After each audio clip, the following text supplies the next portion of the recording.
And so I think grit was part of my upbringing, and I'm actually really grateful for that, because I think as an entrepreneur, probably the most important attribute is not quitting and getting through just rejection after rejection.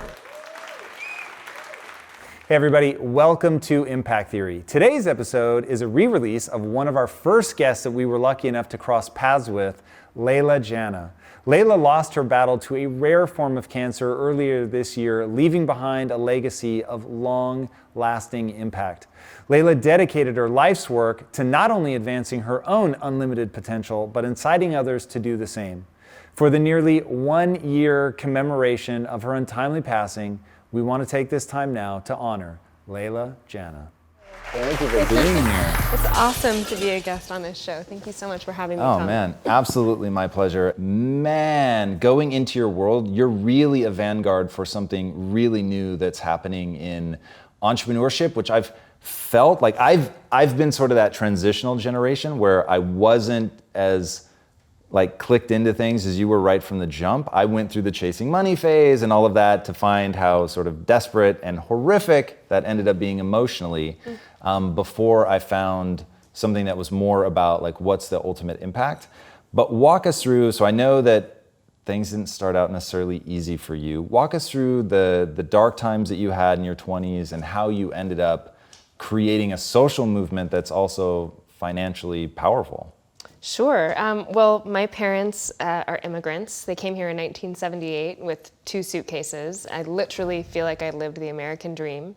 My brother and I went to public schools. We had jobs. I started working when I was 12. I started babysitting in the neighborhood. And I always had to hustle, and I watched my parents do it as soon as they got here. My mom had a degree in English literature from India. Nobody would recognize it, so her first job here was chopping onions at the local Wendy's, and they had to struggle. And so I think grit was part of my upbringing, and I'm actually really grateful for that, because I think as an entrepreneur, probably the most important attribute is not quitting and getting through just rejection after rejection. And most of the really successful entrepreneurs I know will tell me just how many people rejected them along the way. So if you can have a thick skin around that, it's actually a huge asset. For me, it was tough. As a child, I was always kind of an outcast. We never had enough money to shop at normal, clothing stores. We didn't have TV at home, so I was kind of a weirdo on the playground. I was a big nerd. I read books all the time and did science fair competitions, and I really found my refuge in academics and was really passionate about school. And so got lucky enough to get into Harvard, but didn't really have the money to attend, so I would cobble together different jobs. I did, in fact, clean toilets for our campus. We call it dorm crew, but it's like a janitorial service run by students. So it's funny to imagine that at one point I was literally scrubbing the shit off of the rich kids' toilets. However, I do think that a lot of that kind of work is truly character building. I remember that summer, I would literally calculate the value of everything I purchased according to how many toilets it would take me, to clean, to purchase that. And I think it gave me this frugality and discipline, which I then brought into my entrepreneurial career. It's really interesting because my dad used to make me take hard labor jobs, and either as the family, so before I could work legally, we used to go on these wood chopping expeditions. We would literally drive up into the mountains. Growing up in Tacoma, I don't know if you could do this or you just did it, but we would go and find fallen trees and you cut them up and stack wood, and you'd spend all day doing that, and you do that several times through the summer. And then when I was 12, I had to work in a door factory. And wow. So, and you can't imagine the rage that filled me with. I was so angry with my parents, and I used to have to carry lacquered trim. Wow. And I was getting arm hair by that point, and it would stick in your arm hair. And there's no way to get it out. So I would be so angry, pulling it out. And my dad kept saying, this is gonna build character. This is gonna build character. And how do you, and I totally agree with you, and that has served me immeasurably in my entrepreneurial journey. Why is that? What is one thing you don't think people understand? If they're about to start their first company, what do they not see coming for them? And how can they, if they didn't have parents that somehow put them through the school of hard knocks, how do they toughen up? That's such a good question, and I know there's a new book out on grit. There's all these new studies on adverse childhood experiences, different from, in the case of your parents or mine.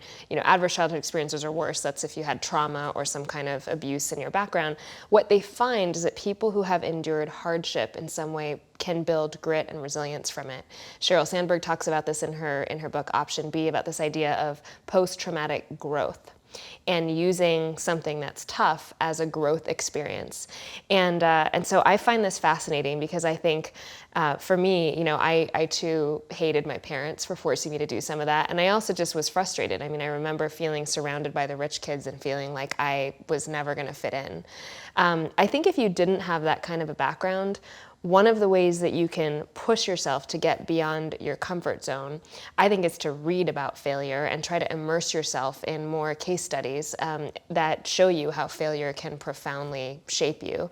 And it's hard. I mean, in the early days of a startup, I think rejection is inevitable. So there's an element of just getting back up again when you've been punched so many times that you feel like you can't. And I don't know what it is in us that creates that sort of tipping point when you decide to get up again. But it's among all the entrepreneurs I know who are successful, that is the single biggest factor. It's not quitting. You talked about having scar tissue from growing up, and you maybe downplayed it a little bit here in your book, and in some of your talks you've talked a lot about like not having the TV, parents with accents, always being, because your parents were moving you moved like an insane number of times. Yeah, 12 times. So moving around so much to stay in essentially wealthy neighborhoods so that you could go to the best public schools, and that kids can be really, really cruel. So going through that and then coming out of it, I think that breaks most people. Why didn't it break you? What were you saying to yourself mentally? Because I'm sure at the time you weren't thinking, oh, this is really going to make me a great entrepreneur. You're just trying to get through it. But what were you telling yourself to get through it? So it's interesting you brought that up, and there was abuse in my family, and I've kind of come through a lot of that in recent years, and also understood how it shaped me. And I think for me, my refuge was in helping other people. I started doing community service in high school, and for me it was this refuge, maybe seeing people who had it even worse than me, put my own suffering in context. Maybe it made me feel like I could somehow transform hurt and pain that I was feeling into something positive in the world. Looking back on it, I feel like maybe that was the original impetus for me to do this work. I ended up going to Ghana when I was 17, which was so random. I got a scholarship from a big tobacco company of all places. So Big Tobacco did something, great for me, which was to fund my travel to West Africa and this volunteer program, which I could have never afforded to do. I didn't have a trust fund. Most people assume, by the way, that folks who work in social impact have millionaire parents who just can write them checks to go to Africa. That is so not my story. I mean, I was like hustling for my own checks. I actually literally had that as a part of your intro at one point. Like, if you think this was a trust fund, you are sadly mistaken. So the opposite of a trust fund. So I used this money to go to Ghana, and a lot of people that my parents knew and even people in my school were like, this is completely insane. Why would you do that? This is, dangerous. You're going to be by yourself as a young American woman in the middle of this, West African country. And I think I never would have done that had I not been propelled out of my comfort zone by what had happened to me as a child. And I think it creates a sense, for me at least, of openness and receptivity and maybe vulnerability that I might not have had otherwise. Do you have magic words for somebody who's going through something similar, but their response is to close down? It's not to open up. They're not being propelled forward. They're being held back. Because I've met people that they fall into both camps, like really similar circumstances, but just diametrically opposed responses. Like, do you have the magic sentence that would help somebody jump from closing down to opening up? The only real power we have in the world is choosing our response. We can't choose what happens to us. We can get stuck into situations where we are abused, where we are not treated fairly, where any number of bad things can happen. And so the only choice we can make is how to respond. And I find that knowledge gives me so much freedom, because if something bad is happening to me that I can say is beyond my control, I can say, well, at least, I have the power in my response to show the world what kind of person I am. And I can't tell you the number of really interesting examples of post-traumatic growth that we're now cataloging. People who've lost everything, people who've had their kids murdered in front of them, people who've had just every manner of hardship, who are able to choose their response. And rather than shutting down and, getting more and more depressed, which is something that you have to get through. But the choice to take that painful experience and mold it into something positive for the world is, I think, the deepest kind of healing we can have as humans. And for me, I think part of what got me through those tough times, eventually as I matured, was the knowledge that I had transformed that into something good for the world.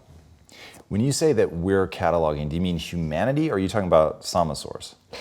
Humanity. Okay, I was like, wow, because the stories in the book are unbelievable stories of transformation. Like reading them is cathartic in and of itself. Like you get so excited, or at least I do. I got so excited about like the possibility and what you're doing with Sama Hope, and like the ability to fund a surgery and see how directly you're impacting somebody. I mean, it's pretty incredible. And so really fast, connect two things for me. So you said in your 20s that you went through some pretty horrific depression, and you said it got so bad at one point I wasn't sure I was going to make it out. Which obviously is pretty scary, given especially what you've gone on to do with your life. And then how much of the catharsis from that comes from the like individual stories of the people that you've touched? I did struggle with pretty severe depression in my 20s. I had a year in college when both my aunt and one of my best friends committed suicide.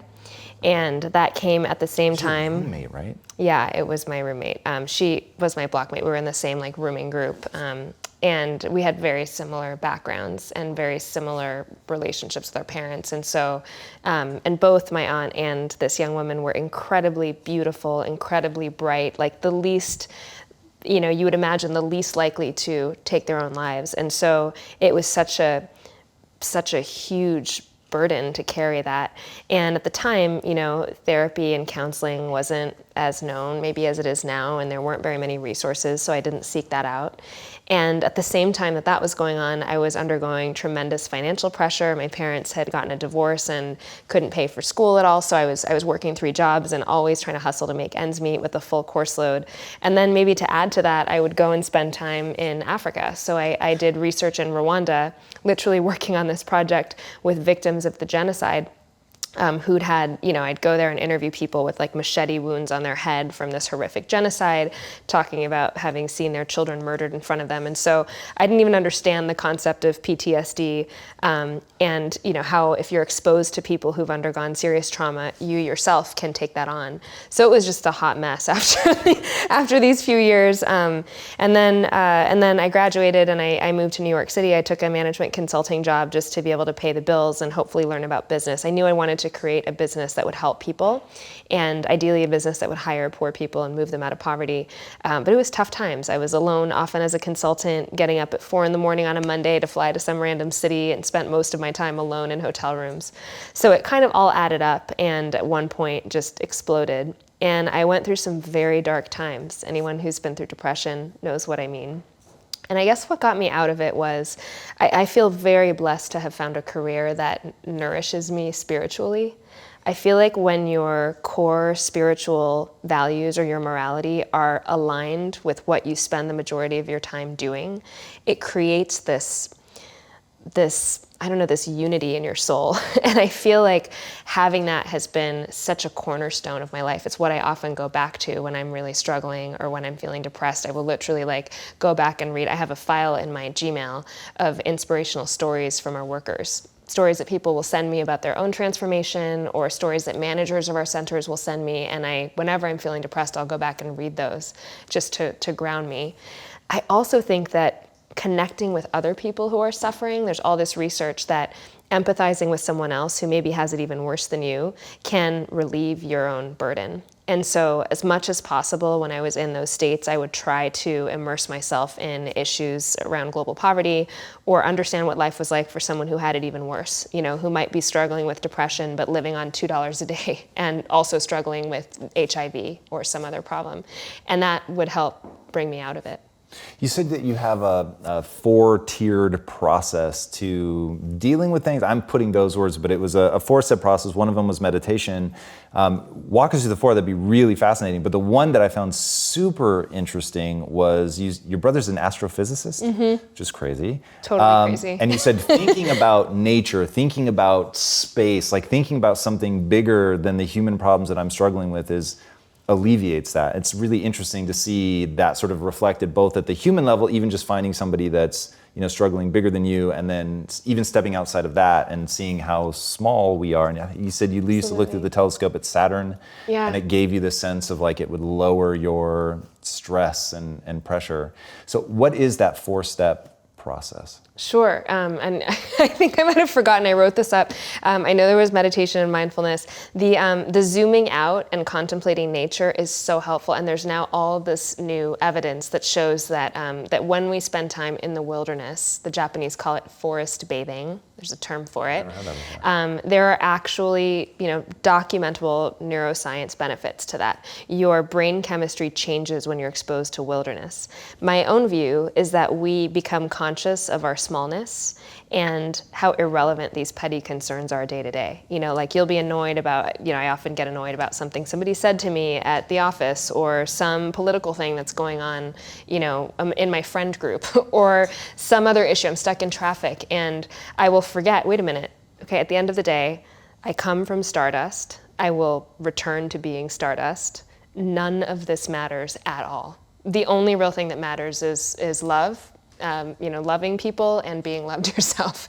And I think everything else is kind of gravy. So it's helpful to remind ourselves of that and contemplating vast expanses in space, or for me, it's really the ocean. I spend a lot of time in the ocean as much as possible. I'm such a California person at heart. That really helps center me and remind me how petty my concerns are actually. I also talk about exercise. For me, various forms of exercise are totally cathartic. I'm really tightly wired and a little bit manic, and so I'm like a little hamster. If I don't get out my hamster wheel energy, it's probably going to get scattered all over the place. So I kite surf, I do yoga, I'm really into dance. I find rhythmic activity really helps and can be really soothing and therapeutic. And then I don't know if I talk about this in that piece, but for me, therapy and coaching have been hugely helpful. I don't think we talk enough about therapy. I think that if we're willing to hire a coach for better sports performance, why wouldn't we hire a coach to have better emotional performance and deepen and improve our relationships? What are some key things that you've gotten out of coaching? Like if somebody watching right now was going to take away a few key things, what would they be? The biggest one for me, being like a hot-blooded, passionate entrepreneur, is the concept of the pause. So inserting a pause before you respond is probably the most helpful thing at least for my relationships with my colleagues, with my partner, with my friends. I'm tempted always to run a mile a minute and to respond immediately. When I hear something, I'm pretty quick-witted. I like thinking on my feet. I have that entrepreneurial hustle, and so I'm very tempted to just respond immediately. The worst decisions I've made, the worst comments I've made, the most damage I've done to relationships or in my companies has been when I've responded that way and not taken a pause. It's really interesting. You actually have a great story about this with the guy that wrote in and said, you're destroying America, you're outsourcing all of our jobs to India, essentially shame on you. And you wrote him the vicious email, but you didn't send it. And then what happens from there? I'm so happy that you brought that up. I will never forget Joe from Ohio. And he wrote this email because he saw a PSA that we'd done on Hulu. So I literally taken this footage on my phone of these refugees who we'd trained in this horrific refugee camp called Dadaab in Kenya, where people are literally living in the most avoidable suffering. I mean, it's just tragic to see it. And we'd shown these refugees how to do digital work, and they were doing a pilot program with Microsoft, which I thought was the most inspiring thing. Here are these people who are helping themselves, not relying on aid or charity. And so we run this ad, and I get this email as soon as the ad started running. And I got it in the middle of a really tough day. We had been rejected from another funder. I, at the time, was sleeping on my ex-boyfriend's futon because I had no money. Bless his heart, remains a good friend. And so I get this email, and the email subject line was, "You are ruining America." And I felt so slammed by that because here I am trying to help people. It's a nonprofit. I'm never going to be like a millionaire, billionaire out of this business. And so my immediate response was to dash off like a nasty, like, how dare you kind of accuse me email. And then I slept on it and I didn't send it. Best advice, pause. The next morning, I woke up feeling really different. And I did a quick Google search of Ohio unemployment statistics and found that Ohio had been very hard hit by the recession. This was back in 2009. And I thought, let me respond with compassion. So I wrote to Joe and I was like, Dear Joe, I'm sorry you feel this way. Maybe you have a point. Do you have any ideas on how we might adapt our digital work model for here in the US? I would love to help communities like yours. And his response to my email was night and day. He wrote back and he said, thank you so much for your kind response. I'm really sorry that I said what I said. I'm just really frustrated. I lost my job recently. I live in a community where a lot of the factory work has gone overseas and we're struggling. And eventually he kind of dropped off the map, but it did inspire me to go to my board at Samasource and say, what could we do to fight domestic poverty? How can we be an organization that's not just siloed into attacking this issue at the international level, but maybe is more thoughtful and creative about applying it here? Yeah, I was really surprised by that. So I knew that you were doing things internationally, but I had no idea that you had started, and it's in rural Arkansas right now, right along the Mississippi Delta? We started there, and we eventually shut down that branch of the program because it wasn't working, and I can tell you all about that. But it operates now in San Francisco and New York. It's called Sama School. Whoa. So what is Sama School now then? So the idea behind Sama School is, if you look at the American economy, it's very different from the economy of, say, Kenya or Uganda. So the model that we have working overseas doesn't exactly work here. It's a different flavor here. Here, all net employment growth in the last decade has happened in the independent work economy. So this is contracting, basically. Everything from gig economy jobs like Lyft and Uber and TaskRabbit and Field Nation to contract work for companies, right? And that has just exploded, partially because younger workers want more flexibility in the jobs they have. They don't necessarily want to work a 9-to-5 for 40 years and then get a pension at the end of it. Those jobs have gone away. So we developed the first gig economy training for low-income Americans. And what we're trying to do is help modernize our workforce training in this country, which is so out of date. We're training people to do jobs that went away a decade ago and are not coming back. So our philosophy is, why try to oppose the trend? Let's understand this is what's happening. And so how can we make the most vulnerable people in our society successful on these platforms? Wow, that's incredible. What do you say to people that say you're a saint? They don't know me well enough. Definitely not a saint. I just tell them also talk to my colleagues and they'll be schooled. I have a passion for doing this kind of work. It's almost a selfish passion because it makes me feel really good. Maybe it's the feeling that other people get when they go to church or they do volunteer work. For me, this is like my soul food. How did people respond? You gave an amazing speech, which I'd love you to recapture the core thesis, but you gave a speech about how MLK, Gandhi, they're not saints. They're real people, and as you walked through that, you led the speech off by saying, I'm about to get a lot of haters for what I'm about to say. And then you said I thought it made them more interesting. But what was your thesis in that? Just that when we put people on pedestals as saints, we turn them into an other. We turn them into, we think of ourselves as us and lowly, and we think of them as these saintly people who are just somehow different from us. And therefore, we don't have a moral obligation to do the things they're doing because they're uniquely equipped. Let's remind ourselves that some of the most famous and prominent social leaders were not flawless. MLK was a known, cheater. He cheated on his wife regularly, unfortunately. Gandhi, it's well known in India, was really, really cruel to his wife. There's even a play that I watched about it, which was kind of shocking. And I guess the moral of the story is that no one is a saint. Even when they're canonized, there's a whole book that criticizes Mother Teresa's work. And I'm not saying this to take down our heroes. I think that what all three of those folks have done is truly heroic and great and should be celebrated. I see this because it's important that we don't absolve ourselves of a moral duty to act. We all have that duty to act. You don't have to be flawless. These people are not, genetically different. And I think that's another problem with this pedestal, issue is that when we put people on pedestals, we then start nitpicking and saying, oh, well, if he or she wears a nice dress, then she can't possibly care about poverty because she's too consumed with her own appearance. Or in MLK's case, many people tried to take him down because he had such a great sense of style. Those two things are not incompatible. You can have an interest in fashion and a desire to make aesthetic choices that fit your taste, and at the same time find poverty to be morally objectionable and want to do something about it. People who do work in service of humanity do not need to be saints. We do not need to put them on pedestals. They don't have to, take vows of poverty. I think when we say that and do that, it makes ordinary people feel like they could never enter this field, and that's part of the problem. Yeah, I love that. And that's one consistent theme that I've seen through everything that you've written, that you've talked about, interviews that you've done, is look, I want to do good in the world, and I also want to be a badass chick. So, right? I want to roll up and do something amazing. And you said, oh God, you were talking about humility, and you said, look, is Elon Musk overly humble? No. And do we want him to be?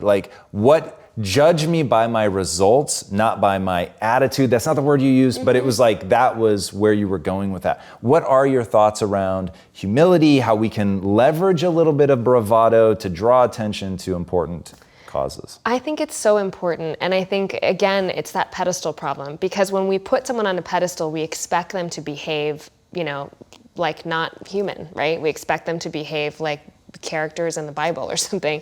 And as a result, we get extremely demoralized, or, our whole image of them is taken down when we hear that they spent, some amount of money on an outfit, or that there have been so many takedowns of social entrepreneurs in the media or nonprofit, do-gooders. For some reason, maybe it's because people assume that if you're doing good in the world that you are a little bit self-righteous and you're putting down others. There's a sort of a takedown desire people have. And I just feel like that's unfortunate. I think there are so many examples of truly corrupt, solely profit-seeking entrepreneurs who've done far worse, I think, who are under far less scrutiny than relatively good social entrepreneurs who, are flawed humans like we all are. And I guess my takeaway from that is to try to be a little bit more balanced in our assessments and look at the bigger picture. Yeah, it's interesting. I like that notion of looking at the bigger picture, of really starting to assess. And in fact, this is at the core of how you want your nonprofit to be judged, is what's the impact for the dollar spent? So you've said, people will see a nonprofit throw a lavish party and they're like, oh my God, that's so scummy. How can you be doing that? But what if in doing that, they draw people that just pour millions of dollars into something and it has a massively disproportionate effect? I think that's a really powerful way to look at that. And I'm actually interested to hear your details, but you have moved, at least with luxe-me, into a for-profit. I've worked on the board of the X Prize, talked to Peter Diamandis, who I know you know, and about the frustrations of the nonprofit world. And I have chosen, so I like to think that what we're doing at Impact Theory will ultimately have a lot of social good. But for me, it is absolutely, I wouldn't even do it if I couldn't turn a profit. And I'm just being honest, right? Yeah. You say whatever you want about me, I don't give a shit. I want to have lasting impact. I want it to be interesting for me, and I want to touch the lives of hundreds of millions, if not north of 1 billion people. It'd be absolutely incredible. But I'm driven by both, right? And so to pretend that I'm not driven by one seems crazy. Also, there's so much power in being able to be self-sustaining, to not have to ask anybody for anything, quite frankly, let alone money. What made you transition into the for-profit world with luxe-me, since it's still so socially driven? Yeah. What does that look like? It's so interesting. I think part of the problem is that, especially here in the United States, we have a very bifurcated view of nonprofit versus for-profit, right? We think, okay, for-profit means you're profit maximizing at the expense of everything else, which means that if it's going to make you more money, you will pollute the stream, you will use slaves in the supply chain, you will, do any number of things that are bad for the world, right? And so we think, okay, the job of a business is to make as much money as possible, and then maybe there's going to be, excesses that can get donated at the end of the day, and then they get donated over here to these nonprofits, which are generally cash-starved, reliant only on grants and donations and the whims of very wealthy people to solve all the problems that are being created by these, profit-maximizing companies here. That is such a flawed system, right? The real answers lie in the middle. The real answers lie in businesses that actively try to solve a social or environmental problem and do so sustainably. And there is a whole range of these businesses, and we're starting to see them crop up both on the nonprofit side and on the for-profit side. If you think about it, like the Girl Scouts sells hundreds of millions of dollars of cookies each year. That's a very viable business, right? Organizations like Goodwill and the Salvation Army support a huge part of their operations by giving work to low-income people in their stores, which amount to hundreds of millions. I think Goodwill is actually multi-billion dollars in terms of sales in their stores. And we don't think about that as social enterprise, but that is where all the most exciting things in social impact will happen. Then I think about for-profit companies like Patagonia or Method. Patagonia is one of my favorite examples. For-profit company that has taken a huge environmental stand, protected, tons of acres of wild lands, donated, more than probably most companies have to environmental groups, and that's a for-profit company. So I think that this bifurcated view we have of nonprofit versus for-profit is a little bit old school, and again, it's the conversions that's most exciting. All right, so abstracting it for a second from the social angle, just in general about entrepreneurship, what have you learned over the last 10 years, which I imagine is pretty legion? So, best piece of advice I ever heard is from Ben Horowitz: don't punk out and quit. I have the tattoo, I have the Sama tattoo on my right hand, but I almost feel like that should be the other tattoo, because I think the most worthwhile, worthy things in life are just the result of a lot of, painful, enduring failure. And so that's the first. The second, I think, is I found that the pause, not making rash decisions, and I'm always very tempted to make rash decisions. I have a million business ideas a minute. I have 100 domain names I own. Like many entrepreneurial people, I constantly get inspired by things I see, and being able to pause and breathe before I make decisions is probably saved me a lot of heartache. And then the third is I get a lot of PR and a lot of the fame and glory for building Sama, but really everything that we've achieved has been because of the people that took the leap to join me. I mean, I can't tell you how risky it was for our first employees to quit their normal paying jobs and come work for me. I just saw one of them today at a book reading. She was the person who opened up our East Africa office. And Jen, would call me in the middle of the night to tell me things like, oh, by the way, a ship dropped its anchor on the internet cable heading into East Africa. So the internet is down for the foreseeable future. Whoa. We're an internet-based company. I mean, crazy things like that would happen. And if I hadn't had Jen on the ground in East Africa, we wouldn't have succeeded as a business. So the team is everything. I mean, the idea is great. Having a founder who can go out and raise money and can be charismatic is wonderful. But you need to have the team that can operate the business day to day and sort of keep you in check. And so I've been very fortunate to have the most amazing people who are willing to quit much better paying jobs and opportunities and come work for us. And what do you look for specifically when you're hiring? Are there certain traits, characteristics? I'd say, so the first is competence. So I think that can be demonstrated in a number of ways, but usually it's pretty easy for me to tell whether someone knows what they're talking about. They don't need to have slides. They don't need to have a fancy resume.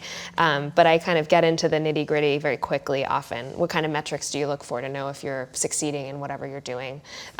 What did you do at your prior company that you're most proud of? What was the biggest struggle you had? So I ask questions that try to quickly get to whether someone's competent to do that job. Number one attribute. The second I find for social mission companies is to understand someone's core motivation. How do you find that? I find that most people who come to work in social enterprise had a transformational life experience. I can't tell you how many people will say, I had a parent who died, or somebody close to me became really ill, or I struggled with an illness, or I battled depression. I had some kind of traumatic or serious life event that called into question how I was spending my time, and that basically made plain that I wasn't able to implement my value system in my job, and that created this disharmony. And so many of our best people who've been with us the longest are the people who had those kinds of transformational life events and decided to quit the job and do something meaningful and invest themselves fully. And it can be so hard. I think often with social environmental impact companies, you're running the same race as everybody else, but you're deliberately handicapping yourself by putting these additional constraints on your business. So to get through that can just be so hard. It means you're often not getting enough sleep because you're dealing with like some worker issue in Nairobi that a normal company wouldn't have, because a normal company wouldn't hire people who come from slums and who deal with all these other issues. And so you really do need to find people who are exceptionally committed above and beyond just the excitement of doing their job, exceptionally committed to the mission. And when you find those people who are basically like missionaries for what you do, I think the most satisfying thing for me has been seeing people invest as much or even more than I have in the company. And that was a real turning point, is seeing people who were willing to care more about Sama than I was at a certain time. And as an entrepreneur, that's maybe the most satisfying feeling. What did that first, I'll call it the first year, but it's really before the company existed, when you were trying to get people on board? Because one of the number one things I get asked is like, what's that first step? How do I get started? I don't know anybody. I don't have money. Like, what do I do? How did you overcome that? Like tactically? Yeah, I mean, I think another good piece of advice is the side hustle. So I started the business plan for Samasource when I was working as a management consultant. And I started working on it at nights and weekends, and just really because I was bored with my consulting job and I wanted to do something more meaningful. I knew I wanted to build a social enterprise of some kind. And so I read every book I could. I read every case study I could get my hands on. I learned about Muhammad Yunus and the microfinance movement. He remains an inspiration to so many of us in the field. I went out and I watched speeches done by other social entrepreneurs, and in this learning put together this business plan and applied for competitions online. I just sent out the business plan there was a social business challenge in Amsterdam that I found on the internet, and I submitted the application, and lo and behold, they called me. I went to the semifinals and I got one of those big checks. I got 22,000 euros from that competition. And around that time, I thought, okay, I should quit my job and do this full time. The next funding we got was from another business plan competition. I didn't place first in either of them. And that was another $14,000. And I cobbled that together and made that stretch for over a year in building Samasource at the very beginning. How do you decide what books to read? What internet searches are you doing? I literally think people they go, okay, I've heard Leila said I need to go see, I need to speeches, I need to read books, but what books, what speeches, where do they start? Yeah, well, Amazon recommendations are actually pretty good. So really, yeah, so just based on things you'd already read. Based on things, yeah. So if you look at what Muhammad Yunus has written, they'll suggest other books in similar categories. I personally found inspiration from entrepreneurs. I read a lot of books about entrepreneurship and the journey that people have taken. I actually published a book list on my Medium account, if anyone's curious, with my 108 life-changing books, pieces of art, and I think I even have some podcasts and music on there. Nice. All right, we'll have to check that out. In fact, just drop your name into Medium and it'll pop up? And it'll pop up. All right, perfect. So you're reading, taking in information, but you don't stop there. You actually put it into action. Do you remember what that first real tangible thing was that you did? Yeah, I mean, I was no stranger to the hustle, right? So I think one benefit of having immigrant parents is you're just kind of used to taking action all the time. And I think almost to a fault, I have this paranoia about one day being out on the street and not having enough money and not being able to survive. And so I've just always been doing things and hustling. So when I had this consulting job, I knew I wanted to start a social enterprise. I had no idea how I was going to afford it. And then I figured, well, if I get the money from these business plan competitions and I start winning some contracts and I really economize and cut down on my expenses, and maybe I take a side tutoring job, that's what I did in the first year of Sama to keep things going, then I can at least have some semblance of a business. So I put this plan in place. I remember asking a professor friend I'd worked with if I could get some sort of access to the university that he was teaching in. He was teaching at Stanford. And I was like, look, I'm not gonna go to grad school, but could you make me a visiting scholar or something so I have some semblance of an official title so I don't seem to everyone like I'm just Looney Tunes and I've left my job and I'm starting this crazy nonprofit. So he gave me a library card. I became a visiting scholar at the Stanford program on global justice, basically because I asked and because he's a very generous person. Didn't come with any money, but I think it did help to be part of that Stanford community. Even from an emotional perspective, this was before the days of co-working, so it was quite lonely to start something on your own. And at the time, all my friends were joining Facebook as early employees, and it was hard. It was like being homeschooled when all your friends are part of the cool high school. Walk me through that. That had to be tough. As your friends are early employees at Facebook, they're making dash. Like, how did you deal with that comparison? So there was no, that wasn't part of the emotionally hard part of starting, is seeing people start to make money, even though it hadn't cracked and become what we think of today. But I imagine that wouldn't be too easy as you're struggling to get this thing off the ground. You're struggling to make ends meet. People are writing to you telling you you're destroying America when none of this is for money. What advice do you have for somebody that's in the middle of that path and they're looking at somebody that took the more traditional path? It's easier, maybe they've had kids and they can support the family. Like, what would you tell them to hold on to?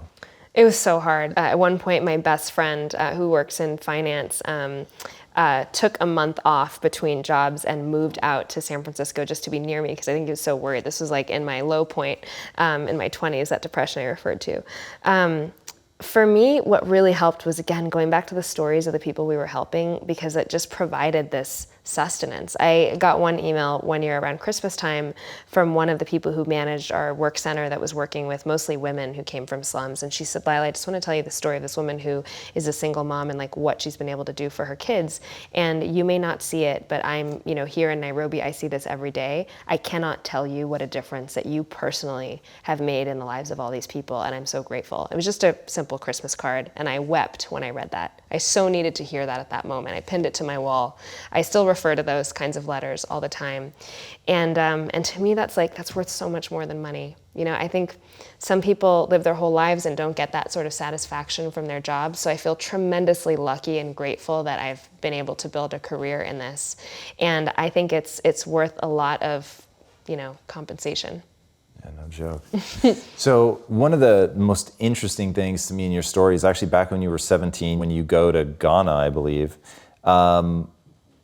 Walk us through that. So one time I was doing a live broadcast and people asked questions and I answered them in real time. And somebody said, I want to do something with my life. What do I do? I've been reading, I've been all this. And I just lost my shit. And I was like, just fucking act. Would you, for the love of God, just go do something?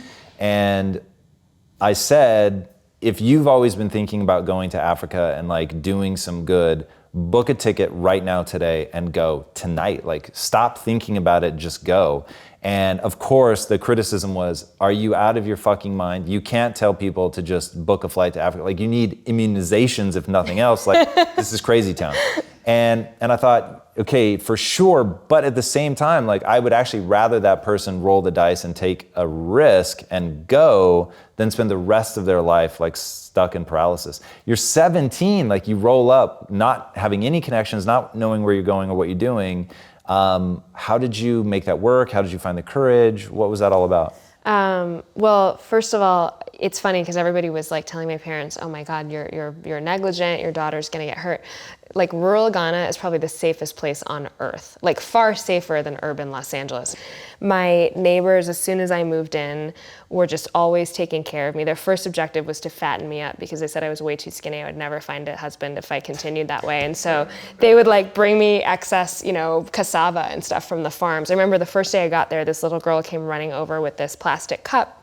And I looked at my host mom. I was staying with these grandparents actually, who did this work for fun. Basically, they hosted these foreign volunteers, and so this girl comes with this cup, and she's got eggs in the cup, and she says something I don't understand, and looks at me expectantly with this cup, and I'm like, why is she giving me eggs? And my host mother explained, she's like, well, eggs are a very precious commodity here. These chickens often don't lay many eggs because they don't have enough nutrition, and so she's giving you the most valuable thing that her family has is to welcome you. Whoa. So there was just this incredible welcoming and generosity, and it made it so easy. In fact, my hardest thing was coming back home. I had reverse culture shock, going to Harvard from Ghana, where everyone was super friendly and smiling all the time, and then get to Harvard where it was much colder and harder to survive and a much more dog eat dog atmosphere. That is really interesting. In fact, you have an awesome quote, and I'm almost certain that I have the exact quote here.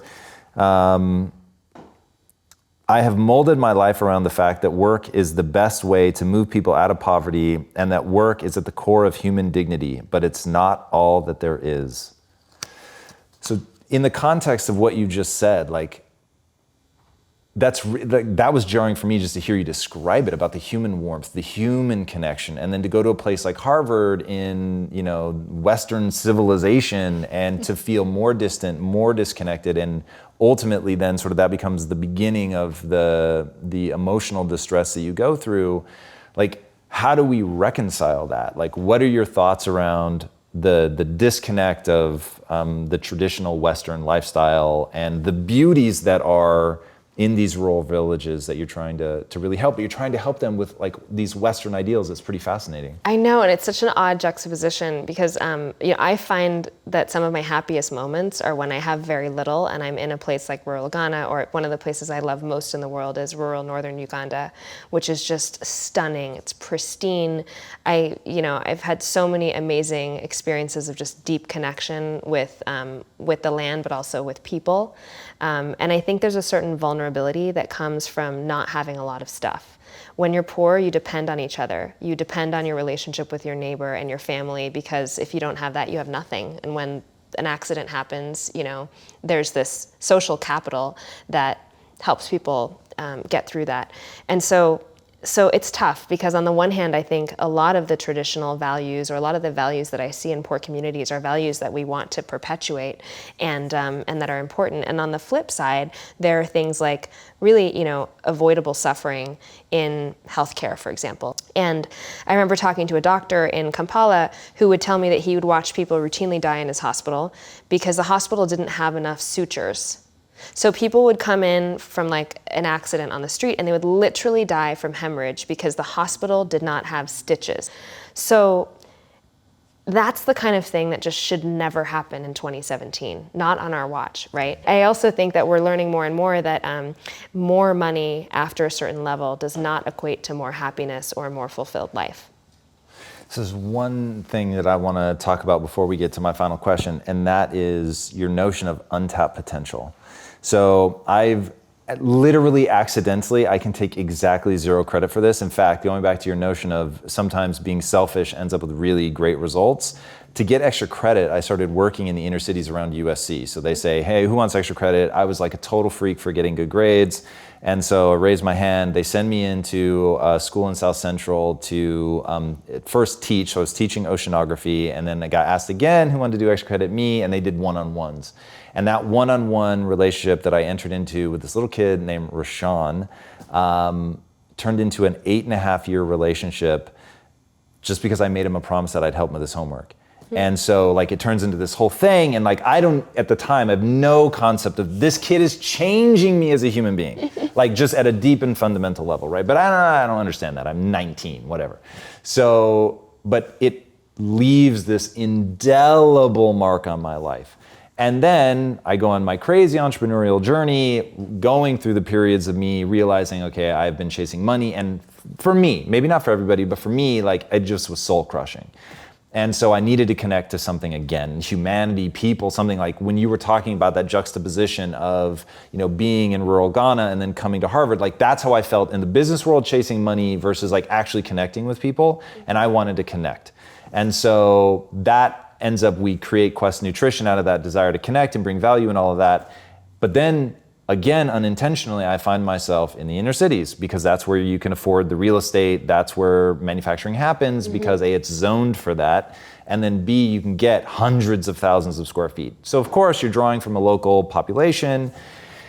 And here I am again with like these just incredible people. And I used to say, I'm mining for astronauts. And I don't know why, that was just like to me as a kid, like an astronaut, like, oh, you could never be an astronaut, right? That was like the unattainable dream. And I just thought, these guys, they could be. Like they're just as smart as me, and I'll define smart as the ability to process raw data at a given speed, right? They could do it just as fast as I could. So I was like, it's purely my opportunities, my mindset that differentiates me. And you've talked about that. You said the problem isn't potential, the problem is opportunity. Walk us through that, and then what awaits us on the other side when these people get to express their potential? Sure. It's just as you said, talent is equally distributed and opportunity is not. And we live in a world where more than 2 billion people live on less than $3 a day. And that number is adjusted for purchasing power. So that's what $3 would buy you in a US city in modern times. So just imagine what that means. I mean, it means that you are living in a constant state of scarcity. We now know there's a very interesting book out called Scarcity, which talks about how scarcity reshapes your brain. They took Fortune 500 CEOs and had a few of them volunteer for a study where they were basically voluntarily starved for a week. And these guys stopped being able to make good long-term decisions universally because your brain chemistry is focused on finding food. It's focused on whatever is scarce. And so when people are living in a constant state of scarcity, they cannot possibly make, what we would think of as good decisions. They are locked into a state of suffering and not achieving their full human potential that is just tragic. And it's tragic not just at the individual level, it's tragic in the sense of this is the greatest natural resource we have in the world. More important than going to Mars, more important than finding the next oil reserve or the next diamond mine, is figuring out how we can mine the talent of the bottom billions of people who've been left to fester. And I think it's a tremendous loss to the world. And so for me, I think it's so exciting to be able to go to places like Nairobi or Uganda and see people shine, see people who could easily be astrophysicists if they had only had the opportunity, and hopefully get them on the path where they can achieve more of their human potential. And it is the most personally satisfying job I could ever imagine having. And I think as a society, when we do this, we feel more satisfied collectively as well. Yeah, it's interesting. I used to tell people I'm looking for the next 100, 1,000 Elon Musks, right? And what does the world look like when you have that many people that can play at that level? So I totally get that. All right, before I ask the last question, where can these guys find you online? LeilaJanah.com. I'm on Facebook at Leila Janah, and then givework.org, where I talk about Samasource and luxe-me. Perfect, and we'll drop that all in the show notes. All right, final question. This is a big one for you, and it's come out clearly in the interview, but what is the impact that you want to have on the world? The world's largest 2,000 companies spend $12 trillion annually on goods and services. That's dwarfing the budgets of international aid and charity. If we could direct even a little bit of that money to sourcing from social enterprises that give work, we could move millions of people out of poverty very quickly without even changing corporate business models. I think there's so much potential in giving work, not just at the individual level, not just us choosing brands that do good in the world, but in companies choosing to source for goods and services from these types of vendors. And that is, I think, the next evolution of our mission. I love it. Thank you so much, Leila, for being on the show.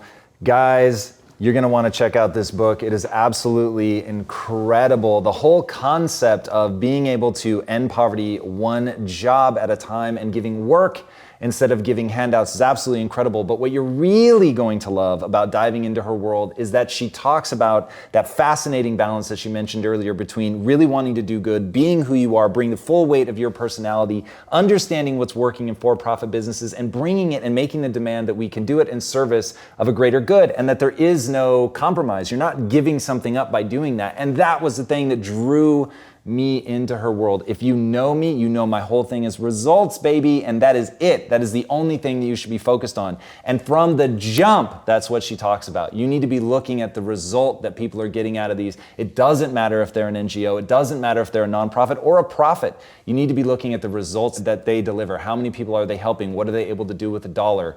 And that's what's amazing to me. So she's lighting the world on fire in two ways. One, she's creating best-in-class companies, and that is something that I did not ask her nearly enough about. When you dive in, you're going to see she creates products that people actually want. Products that people actually want. She solves problems, and she does it in a way that is humanity plus. And that's it, man. It is a new way of doing business, and I think she's a vanguard. Jump into it and see what it's all about, because it's really fucking good. All right, guys, if you haven't already, be sure to subscribe. And until next time, my friends, be legendary. Take care. Thank you so much.